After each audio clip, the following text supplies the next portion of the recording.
Ju përshëndes, nga studio emisionit Box to Box do flasim për obezitetin, që nuk është vetëm çështje shifrash, ndonse këto të fundit paraqesin edhe dimensionin e vërtet të këtij fenomeni, por aq më pak nuk është as çështje estetike, obeziteti është i lidhur me shëndetjen dhe stilin e jetesës, por edhe në këto kushte edhe pasojat janë jo të pakta, pra janë të shumta. Për këtë do të flasim, unë kam kënaqësinë që të kem në këtë pjesë të parë Anila Kaleshin, dietologe. Përshëndetje, mirë se erdhët. Mirë se u gjeta. Ju falenderoj për prezencën tuaj, sepse është një periudhë kur na duheni më shumë se kur, se është pikë së pari jemi në prag të festave, kur ajo sasia e vakteve rritet, po ashtu edhe doza e ëmbëlsirave, por në të njëjtën kohë jemi edhe në një periudhë të ftohtë ku na duhet shumë imuniteti.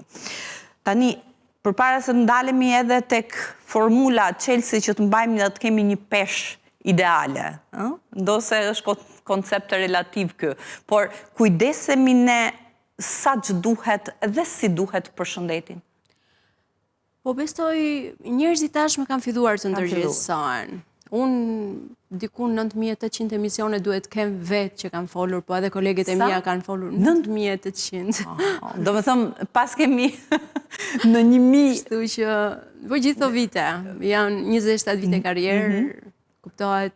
9800 i bje 10.000? Nga ti 10.000. Nga ti 10.000. Dhe... Jo pak. Do me thënë, në çdo emision ne dalim, flasim, tregojmë se si duhet ushqemi shëndetshëm, si duhet jetojmë shëndetshëm, si duhet jetë stili i jetesës i shëndetshëm, sepse ju përmendët mbi peshën, po mbi pesha ka një sër faktorësh dhe natyrisht nëse ne duam të ruajmë trupin në formë, duhet të bëjmë aktivitet fizik shumë mirë, duhet të menaxhojmë stresin, duhet të bëjmë gjumë të rehatshëm, duhet të konsumojmë shumë ujë, janë shumë gjëra të cilat ndihmojnë të gjitha së bashku. Natyrisht edhe duhet të mbajmë afër njerëz pozitiv që të na dhurojnë energji pozitive, edhe në këtë mënyrë, domethënë, ne mund të bëjmë një jetë cilësisht të mirë, ajo çfarë është më e rëndësishme. Pra, Anila gjykon që edhe për shkak të asaj që është bërë ndër vite, pra faktit që nuk është folur pak lidhur me këtë temë. Edhe kjo ka ndihmuar që sot njerëzit jenë më të vetëdijshëm. Megjithatë nuk e ka frenuar si fenomen. Kuptimin që nëse nuk e shohim tek moshat pak më të rritura që janë mjaftueshëm të ndërgjegjësuar dhe ju intereson edhe pjesa estetike, po ashtu edhe pjesa e të qenurit mirë, pra në aspektin shëndetësor, tek fëmijët dhe tek adoleshentët vion që të ne jemi njerëz paragjykues. Edhe shikojmë një person që ka mbi peshë konsiderohet një peshë diku 6 deri në 7 kg më tepër nga pesha normale, ose diku 10% e dy shifrave të fundit të gjatësisë. Do me thënë, një person 1,67, nëse ka diku mbi 6,7 kg, le themi, ka kaluar atë vijën e mbi peshës. Por sa është kjo toleranca? Tani se po bëjmë edhe llogarit. Një person 1,70, pesha normale duhet jetë ku 63 kg. Kjo është, le të themi, jo gjithmonë reale, sepse një person që ka bërë sport natyrisht ka një masë muskulare më të madhe. 63. Po. Janë faktorë të tjerë, për shembull një vajzë në një moshë shumë të re akoma mund të ishte shumë më pak peshë. Pra varet edhe mosha? Varet mosha, në përcaktimin e... varet edhe struktura e trupit. Do me thënë, një trup i rregullt e ka më të kamufluar dhe më të bukur peshën, edhe pse ndoshta, do me thënë, mund të ndryshosh, mund të shikosh 10 persona të ndryshëm që kanë forma të ndryshme, dikush ka kofshët më të shëndosha dhe lartë shumë i dobët, dikush ka shpatulla shumë të gjëra, trupat ginoid, android, trupat normal, trupat në formë të hollë, slim. Pra, kjo ndryshon dhe është në varësi të asaj që personi do të shikojë tek vetja vet. Por marrëdhënia me pasqyrën për ne femrat është nuk të gënjen kurrë. Do me thënë, nëse përpara pasqyrës ty të pëlqen vetja, të duket se je në formë, okej. Mos u trazo dhe mos i shqetëso ujërat. E rëndësishme është mos prishet ky raporti me veten. Ndërsa, në rastet e personave që ndoshta shohim mbi peshë. Tani ju thoni që ne kemi bërë shumë emisione, të gjithë ju, kolegët e mia, të gjithë kanë kontribuar shumë. Ne kemi një bashkëpunim të hershëm edhe në kohën që unë kam qenë pjesë e shtypit shkruar. Po, është vërtet. Dhe, do me thënë, gjithë kjo propagandë, gjithë të këshilla dhurat falas për njerëzit, nuk është se kanë shkuar gjithmonë kot. Por, ju e shikoni tashmë, bota ka ndryshuar, me hapa gjigant. Jetojmë në një luftë të egër, le të themi, botërore, ku faji nuk është i atij që ka 10 kg pesh, ndoshta edhe 20, jo gjithmonë.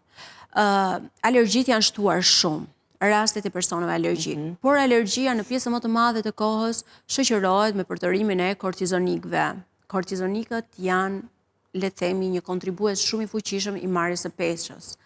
Pra nuk duhen gjykuar edhe ata të cilët sot mund përbalen. Vajza shumë të reja të cilat vuajnë nga vezoret policistike.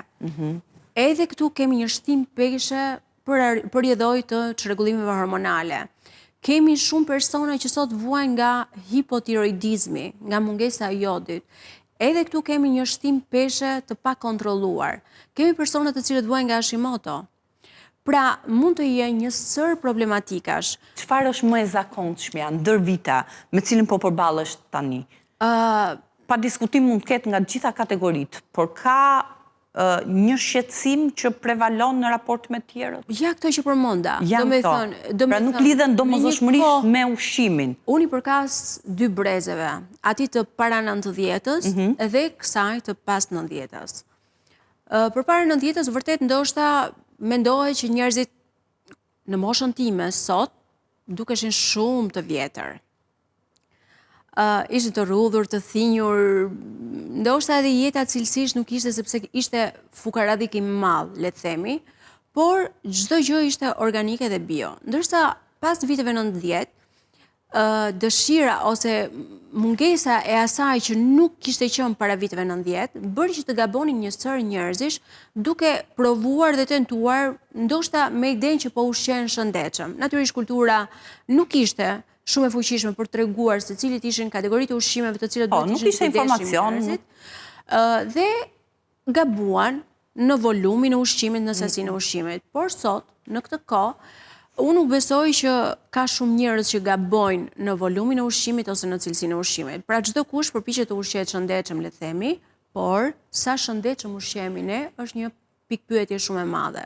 Sepse çfarë do të thotë ushqimet... Pra ne mund të paramendojmë edhe në atë çfarë ne kemi, pra informacion dhe gjykojmë që jemi duke ushqyer shëndetshëm.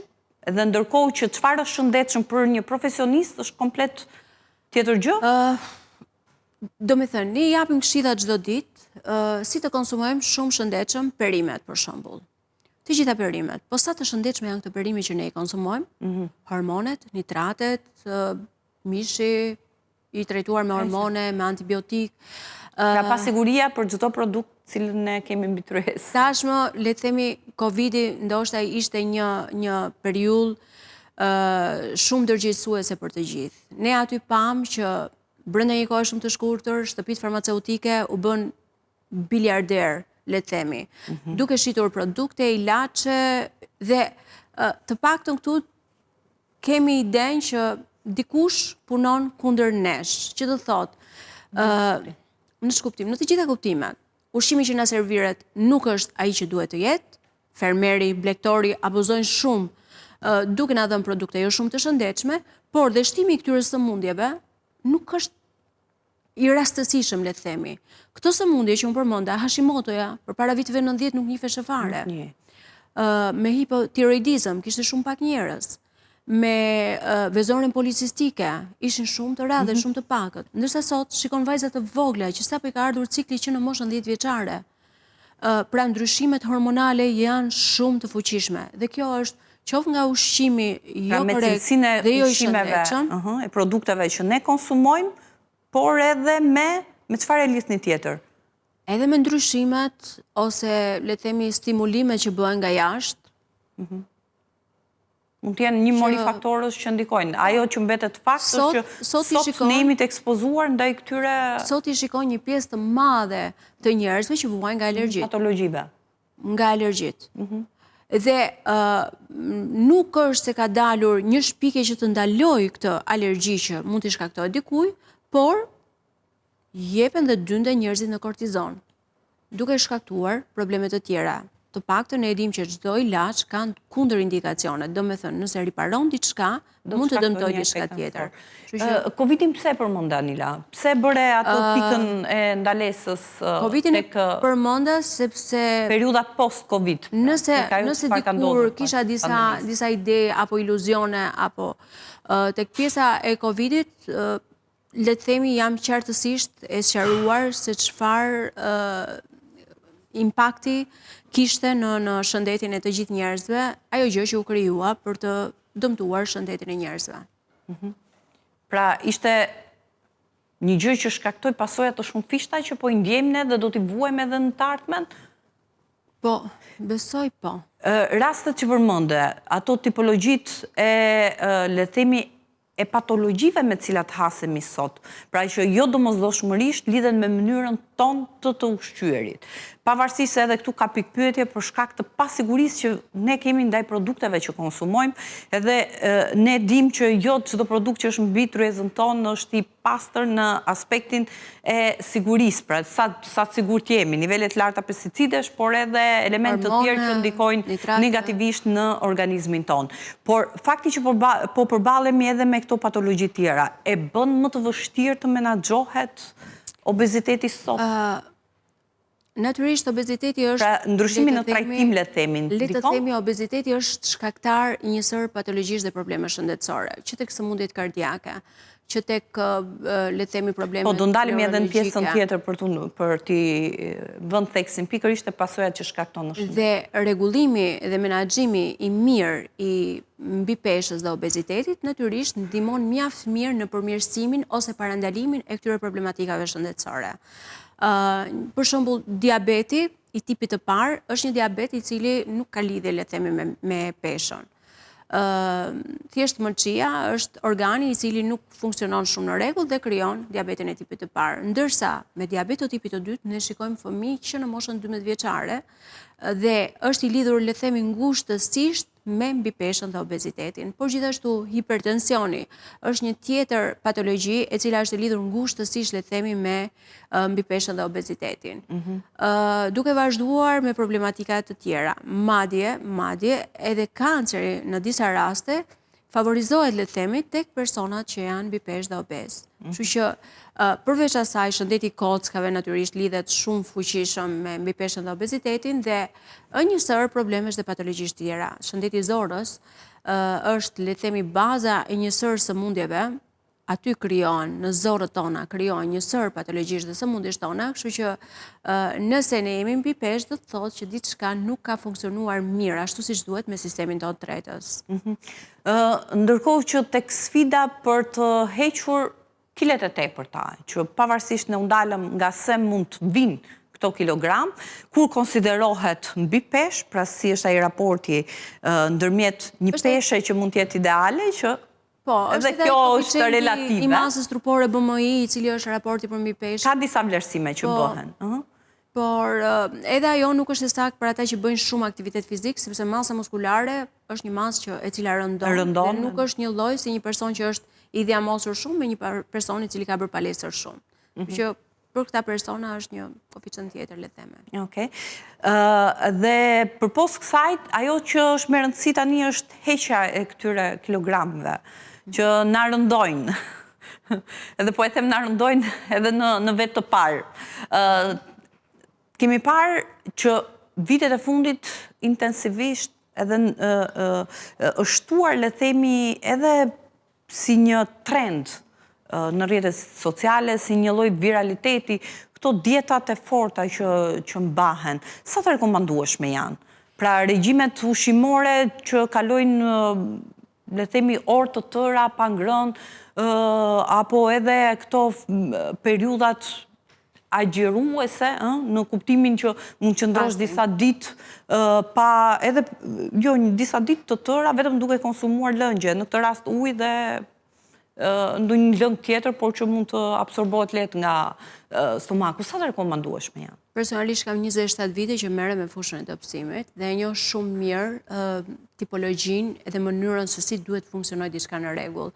Nëse ne duam një ndryshim afatgjat, patjetër që ne duhet i shmangim në mënyrë kategorike këto regjimet ekstremisht të repta, të shpejta, të cilat nuk na sjellin, le të themi, humbje peshe, por na sjellin, le të themi, shumë shqetësime. Një person i cili nuk konsumon karbohidratet, yndyrnat, proteinat, por ajo çfarë është vitale, le të themi, dhe shumë e rëndësishme është të dallojmë se cilat janë ato të shëndetshmet. Nuk preferoj personalisht, nuk kam preferuar kur këto dietat që janë përjashtuese, le të themi për shembull një regjim ushqimor i cili fokusohet vetëm në proteina. Natyrisht dietat ketogjenike kanë rezultat, çdo dietë ka rezultat.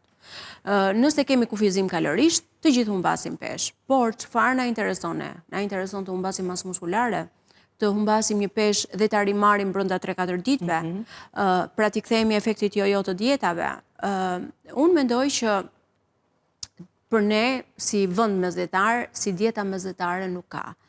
Dhe natyrisht, duke referuar pjatës që Harvard Medical School na sugjeron, është një pjatë e cila përfshin 5 porcione perime dhe 2 porcione fruta në ditë, dhe çereku i pjatës duhet të jetë një proteinë e pastër, duke vazhduar me yndyrnat e shëndetshme. E them këtë sepse si në një shtet të mirë formuar, le të themi, funksionon shumë mirë kur ka makroekonomin dhe mikroekonomin.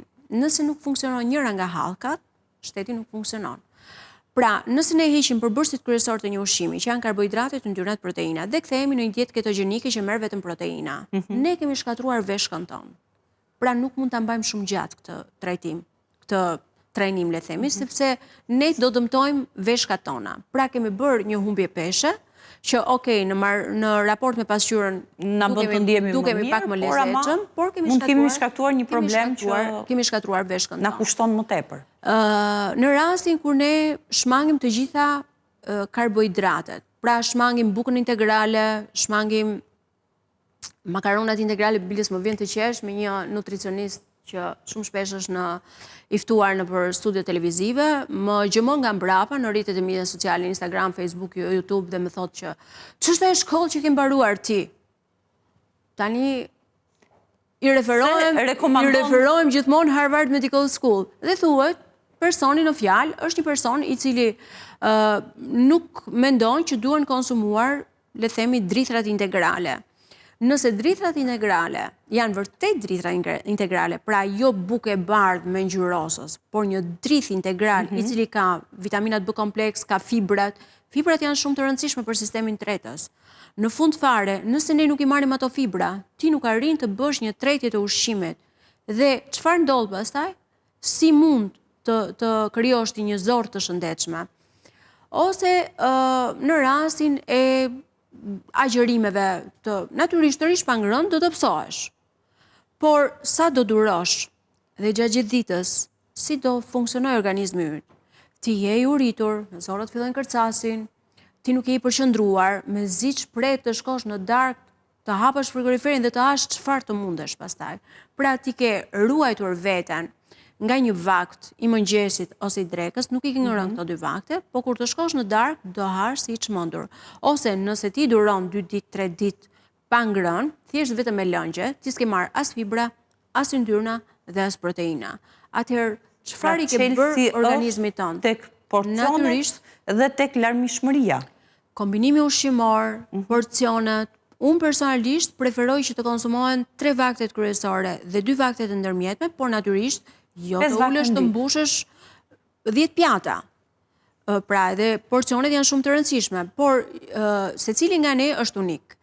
Dhe për çdo kënd, dieta duhet të jetë e balancuar, e kontrolluar dhe e përshtatur për nevojat që organizmi i këtij personi ka. Do me thënë, dhe ato çfarë është intolerant, se është shumë e rëndësishme edhe të identifikohen ato produkte ndaj cilave ne jemi intolerant. Organizmi jonë është intolerant. Po marr një person që mund të ketë 6 kg mbi peshë, por personi është anemik, por personi ka hipotiroidizëm, por personi ka migren, por personi ka probleme me gastritin, personi mund të ketë problem me refluksin, mund të ketë problem me vezorën policistike, mund të ketë një prolaktin të lartë. Pra, çdo person A është duen unik. shpërfillur të gjitha këto vetëm në emër të humbjes së peshës? Absolutisht, ti mund Kjo është e rëndësishme. të mbash një regjim ushqimor për të humbur ato 7 kg, por në regjimin ushqimor që ke mbajtur ti, nuk ke pasur, le të themi, një sasi të konsiderueshme të hekurit që i duhet çdo personi, nevoja ditore. Dhe ke krijuar një deficiencë të hekurit dhe brenda ca ditësh ti ke kaluar në anemi. Ose një person tjetër që ka konsumuar, le të themi, një produkt i cili përmban ndoshta bylmetra, ose mund të ketë pak krip në regjimin ushqimor. Bëjmë gabim ne që çështjen e peshës e lidhim vetëm me mënyrën tonë të ushqyerit, sepse duke dalë tek këto aspektet edhe tek domosdoshmëria që ta njohësh individin që ke përpara, jo vetëm në atë çfarë ai përshfaq, pra në kuptimin që mund të ketë 7 kg, 8 kg, 10 kg mbi, por edhe në atë çfarë ai, sepse duke e identifikuar shkakun. Ne duhet të njohim organizmin tonë. Ne, por edhe specialisti, se ka raste kur e keqja vjen edhe prej...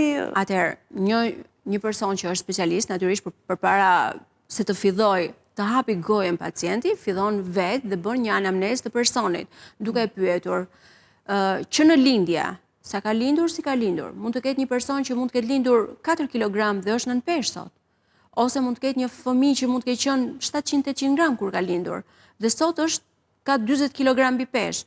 Por gjithsesi fillon që aty, duke parë gjenetikën, prindrit, si janë, si mënyrën, pse është marrë kjo peshë, është marrë sepse ka pasur një patologji, ka pasur një problem, ka pasur përdorimin e kortizonikëve, ndoshta kontraceptivëve, të cilët shtojnë peshë, kanë pasur ndoshta, për shembull ka njerëz që për të humbur peshë mendojnë që duke qëndruar pa ngrënë, duke konsumuar ndoshta multivitamina pafund, i bëjnë një mrekulli organizmit, por multivitaminat nuk janë dhe suplementet, nuk janë asgjë, është mikroja, ajo që vërtet të jep vitamina dhe minerale që i duhen organizmit për të kryer një sër procesesh, po pa bazën që është proteinat, yndyrnat dhe karbohidratet, trupi nuk do jetoj gjatë, do e ketë. Çfarë pasojash mund t'jap pikërisht një trajtim i tillë që shpërfill të gjithë kontekstin dhe fokusohet vetëm tek humbja e kileve? Po, momenti i parë është kthimi i peshës brenda një kohe shumë të shkurtër. Do me thënë, ti humbet një peshë 4, 5, 6, 7 kg, bëhesh perfekt, dhe në momentin e parë që ti haron që duhet të jesh e kujdesshme, ti e ke rimarrë ndoshta peshën 2 fish, 3 fish. Kjo është njëra. Një person që bën një dietë ekstreme, le të themi. Them dietë ekstreme, për shembull ka qëndruar me një gotë qumësht edhe një kokër mollë jeshile, që është e frikshme, le të themi kjo. Ka raste të tilla ndjes? Absolutisht po. Ka raste të tilla? Absolutisht po. Absolutisht po. Madje le të themi që në Shqipëri, mua personalisht më janë prezantuar shumë persona të cilët janë nën peshë me një peshë ekstreme, le të themi. Shumë të ulët. Dhe kjo lidhet me kequshqyerjen. Kequshqyerja jo gjithmonë është tek personat që janë mbi peshë apo obez, sepse mund të ketë edhe mbi peshë edhe obez që vërtet ushqen shëndetshëm, por sistemi i tyre tretës ka krijuar një barrierë, le të themi, ose mund të abuzojnë me sasinë, por nuk është kequshqyerje, sepse mund të ushqejnë me peshk të freskët, me mish fshati, me perime shumë të shëndetshme. Do të thënë, mund të jetë një person që kontrollon gjithçka, por s'kontrollon sasinë. Mosha është e rëndësishme në mënyrën se si trajtohet kjo problematikë, se është e tillë. është e tillë, pavarësisht... Mosha, natyrisht, çrregullimet hormonale janë, le të themi, bazë ose kontribuese shumë të fuqishme në shtimin e peshës. Kur them çrregullimet hormonale, për shembull para menopauzës, premenopauza ose menopauza, patjetër që bëjnë shtimin peshë, por unë i kam kaluar gjithë ato fazat, të them drejtën deri në 47-8 vjeçe isha perfeksion. Në një periudhë menopauze pata një fryrje më shumë, edhe pse absolutisht nuk ishte asnjë lloj abuzimi me ushqimin. Absolutisht asnjë gjë. Unë jam personi që nuk e di shijen e baklavas, nuk e di shijen e kadaifit. Unë jam personi... Tani na e thua këtë edhe përpara festave? Që nuk konsumoj kur sanduiçe, nuk konsumoj kur alkool, nuk konsumoj kur duhan. Unë jam personi që nuk abuzoj natyrisht ushqimet. Tani, kur thua, unë nuk konsumoj kur dhe nuk kam konsumuar kur baklava. Kur? Alkool. Kur? Si ja bën? Po ndoshta... Si i reziston të ndimit? Po, se di, nga që ndoshta se kam se kam tentuar. Tani unë gënjej veten kur them që Chelsea është tek sasia, pra tek moderimi i asaj që konsumon, në kuptimin që ndoshta një porcion pak më i vogël, mua nuk do më shkaktoj asgjë. Thjesht unë nuk kam abuzuar me sasinë. Pra, dëgjoj, gabimi nuk është në një natë të vitit të ri apo në një natë të Krishtlindjeve. Gabimi bëhet gjatë gjithë vitit. Domethënë, nuk është ajo njëshi apo 365-a. Në ato ditë të tjera çfarë bëhet. Por çfarë ndodh në natën e vitit të ri, anvisat dikur e kishin kush të kishte tepsinë më të madhe që të krenoheshe edhe të tregonte bollokun. Nuk është se kemi ikur shumë nga tradita, por... Okej. Por sot familjet janë reduktuar, të them të drejtën. Se dikur mblidheshin gjithë xhaxhallarët, dajot, gjithë mblidheshin në një shtëpi. Dhe të imponohe. Edhe ajo tepsia mbaroheshe nga secili, ndërsa sot familjet janë shumë të reduktuara në numër. 3-4 persona në familje dhe ajo tepsia baklavas pastaj... Tani, me qënë se jemi në minutat e fundit, disa këshilla në prag të këtyre festave, tani ta konsumojmë, sa baklavat konsumojmë edhe sa alkohol mund të pim, të paktën... Po, një kallëp baklava ka diku 600-700 kalori. Që nëse ke ngrën këtë... Për të djegur 170 kalori, duhet të bësh 30 minuta vrap. Llogari do me thënë se sa vrap duhet të bësh ti për të tretur atë baklavan e famshme. Por problemi nuk është një kallëp. Problemi është që ti konsumon gjithë tepsinë, do me thënë ciklimi dhe riciklimi i tyre her pas here gjatë gjithë javës. Dhe alkooli, nëse ti konsumon një gotë verë, nuk është ndonjë gjë që themi në ndonjë dëm i madh. Por problemi është që kolit e verës... Kjo bëhet sasia, të prohet dhe kjo bëhet e përditshme. Është ai stili jetesës pastaj që është shumë i rëndësishëm, jo vetëm të shoqërohet me këto sasi që është e domosdoshme të jenë të moderuara, por edhe me aktivitet fizik. Për femrat një gotë verë do të ishte mjaftueshme në natën e vitit të ri themi dhe për meshkuj diku 1 deri në 2 gota do të ishin mjaftueshëm për të filluar vitin e ri gëzuar dhe ëmbël. Po kështu një kallëp baklava. Duket e vështirë kjo të mbahet, megjithatë secili bën zgjedhjet e veta në jetë. Kështu që ne jemi produkti i zgjedhjeve tona. Pastaj do filloni direkt detoksin, çfarë të bëjmë, smoothie, gjërat. Reflektimi vjen gjithmonë një ditë më pas. Nuk ka ushqime që ka një çelës magjik që të dobësojnë edhe të bëjnë.